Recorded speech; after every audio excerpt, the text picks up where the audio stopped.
Yeah, I've got it. Yeah, I've got it. Um, it's weird. I am weird. I am weird. I am weird. I am weird. I'm weird.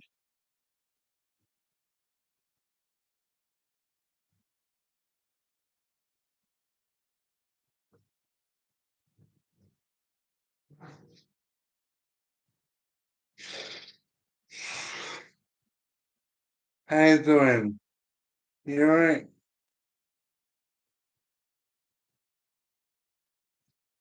Okay,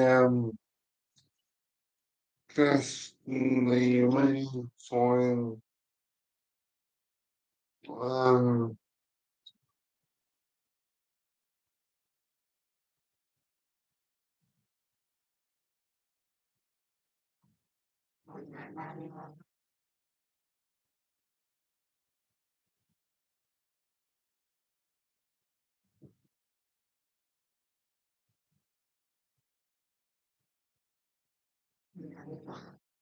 story. This is Lincoln Park singer Chester Bennington at the height of his career, and this is Bennington a mere 36 hours before he was found dead. The video shows the frontman in good spirits, sitting next to one of his children amidst a family game night. The 41-year-old was laughing and surrounded by loved ones.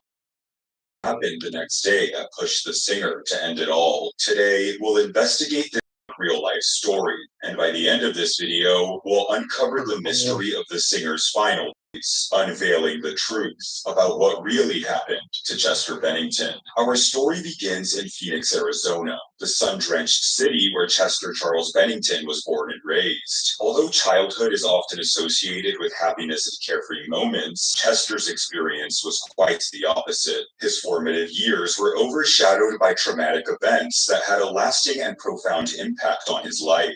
From the age of 7, Bennington endured a relentless cycle of SA that lasted for a grueling 6 years. Despite Bennington's father being a detective who investigated child SA, he was too terrified to share the details of what had happened with his dad. The constant fear of being labeled as gay or a liar if he spoke up kept him trapped in silence, allowing the assaults to.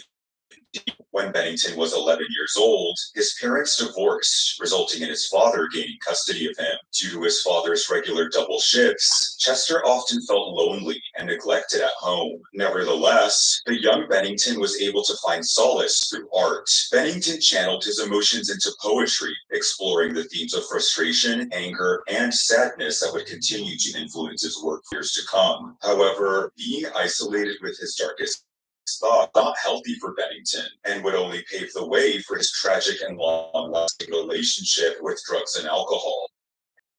When I was 11, I think that uh, given the nature of a lot of the aspects of my childhood, the when the first person offered me, you know, an escape from reality, um, I kind of took it and I ran with it. By his teens, Bennington had used opium, amphetamines, marijuana, and cocaine, which caused significant weight loss and an emaciated appearance, making him an easy target for relentless school. At the age of 16, Bennington's life took a dramatic turn when he and his friends were ambushed by a local gang while they were getting high. The brutal assault and subsequent robbery served as a wake-up call, propelling Bennington to confront his substance addiction for the very first time. In search of a new beginning, he moved in with his mother, who was so shocked by his skeletal, drugged out appearance that she banned him from leaving the house. During this period of confinement, Bennington turned to alcohol as a means to resist his relentless cravings for harder substances, unintentionally plunging him into the depths of complete alcohol dependency. Despite the turmoil in his life, music continued to be Bennington's utmost passion. He embarked. Where Emily, when the blue hell, when the blue hell, when the blue hell, when the blue hell, Emily, when the blue hell, when the blue hell in.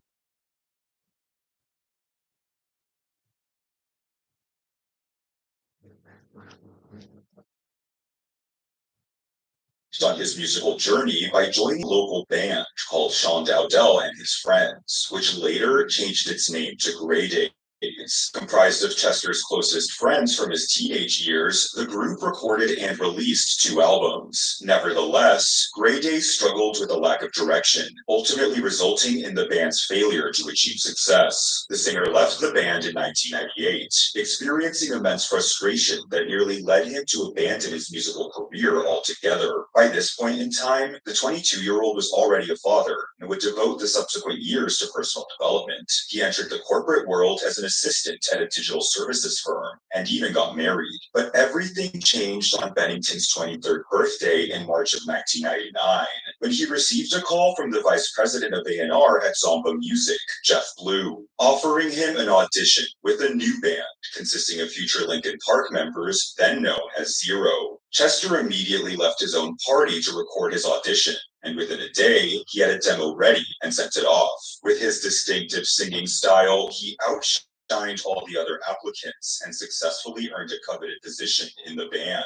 The newborn vocal chemistry between Bennington and co-singer Mike Shinoda helped revive the band, inspiring them to work on new material and change their name to Hybrid Theory. Shortly thereafter, the band released a self-titled EP. Unfortunately, they faced rejection from several major labels, leading to a challenging journey in securing a record deal. As a result, Bennington faced financial hardships, ultimately leading to months of homelessness on the streets of Los Angeles. This experience took a toll on him, leaving him feeling utterly miserable and, once again, resorting to substance of coping.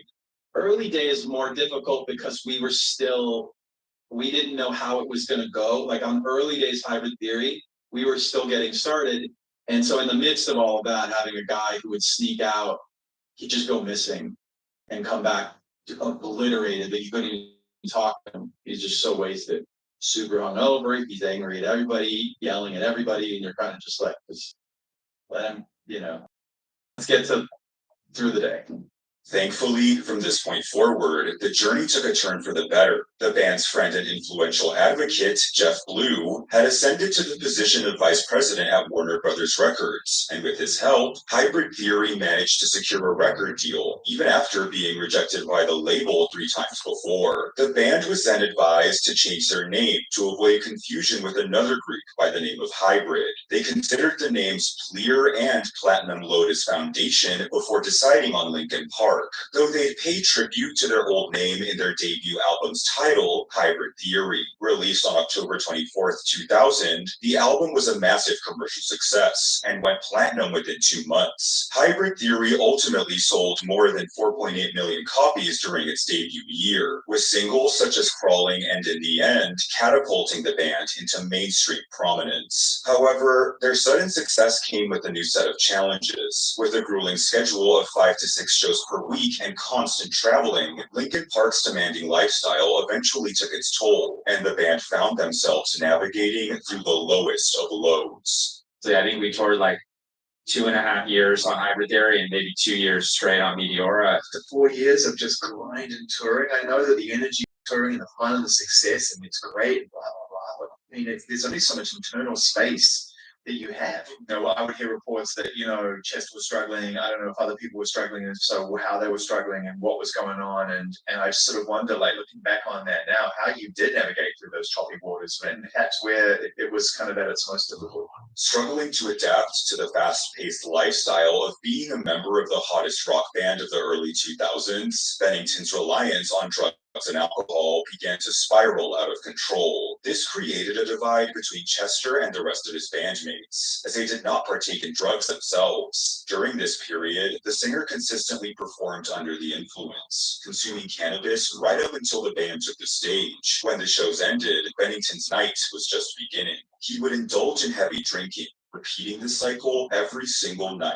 Despite the growing perils of Chester's self-destructive path, the band fought to maintain their momentum and went straight back into the studio to record their second album, Meteora. Upon its release in March of 2003, the album debuted at #1 on the Billboard 200.